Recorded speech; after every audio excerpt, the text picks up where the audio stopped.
মর্মান্তিক একটা ঘটনা এবং আমাদের অত্যন্ত প্রিয়জন। কিন্তু নতুন করে বলার কিছু নেই, আমরা প্রত্যেকেই শোক সন্তপ্ত। শুধু এইটুকু বলতে পারি যে এই মুহূর্তে পুরো বিষয়টা একটা পদ্ধতিতে হয়। যতই আমাদের যন্ত্রণা থাকুক না কেন, একটা পদ্ধতি আমাদের মেনে নিয়ে চলতেই হয় এবং সেই ক্ষেত্রে পোস্টমর্টমের জন্য পিজি হসপিটালে তার দেহকে নিয়ে যাওয়া হয়েছে এবং বাকি বিষয়, বাকি যা কাজ রয়েছে সেই কাজ আগামী কাল ঘটবে। তার সম্পূর্ণ পরিবার, তার মেয়ে বিদেশে রয়েছেন, তিনি ফেরবার পরে তার অনেকেরই ইচ্ছা যে তার দেহ লন্ডনে বিকালের দিকে নিয়ে যাওয়া হবে। এটা অনেকেরই ইচ্ছা রয়েছে, এইটুকু জানাতে পারি এখনো পর্যন্ত। কৌশিকদা, তুমিও এসছো, আমরা দেখতে পাচ্ছি এই মুহূর্তে মানে বিনোদন জগৎ থেকে এমন একজন মানুষ হারিয়ে যাওয়া, যে মানুষটার এতগুলো কাজ এবং মানুষটা নিজেও আলাদা একটা তার পরিস্থিতি রেখেছেন। আমরা এই ইন্টারভিউগুলো সত্যিই দিতে চাই না, এবং বারবার করে এরকম ঘটনা ঘটছে, মর্মান্তিক একটা অবস্থা।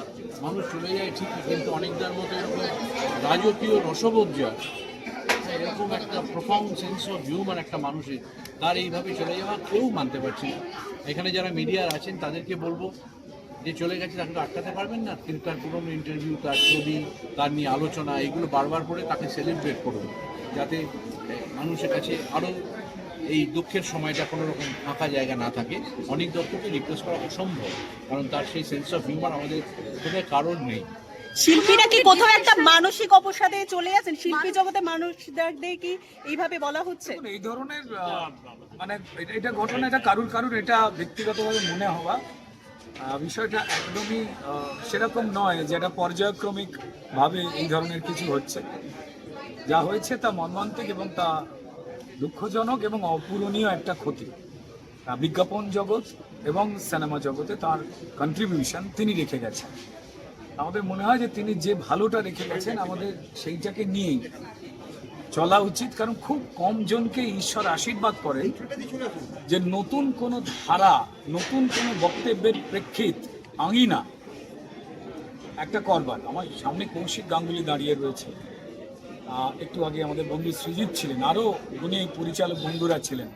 তারা প্রত্যেকেই এক একটা করে দিক নির্মাণ করেছেন। ঠিক তেমনই আর একটা অত্যন্ত বলিষ্ঠ দিক, কথা বলবার, ভাষা বোঝাবার, সিনেমা ল্যাঙ্গুয়েজ, সেটা অনেকটা আমাদের শিখিয়ে গেছেন।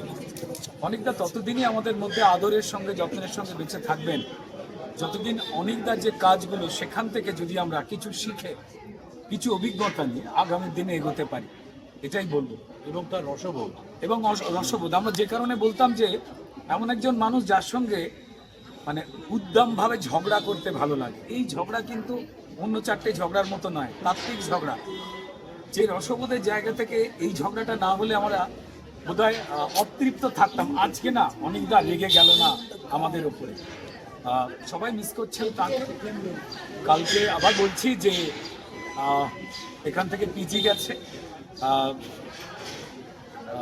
সেখানে পোস্টমর্টম, তারপর তার পরিবারের, তার মেয়ের ঠিক করবে, তিনি ফিরবেন বিদেশ থেকে।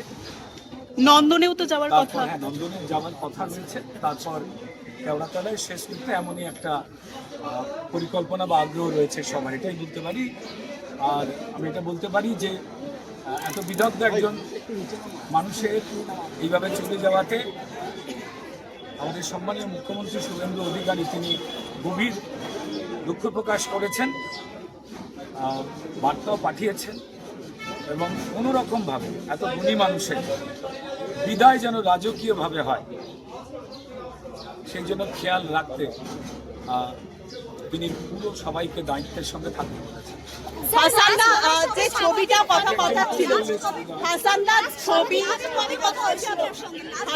ছবি নিয়েও কথা হচ্ছিল, পরবর্তী ছবি নিয়ে কথা হচ্ছিল, কিছু কথা হয়েছিল, কিছু কথা এগিয়েছিল। কথা হয়েছিল মানে অলরেডি প্রিপারেশন শুরু হয়ে গেছে।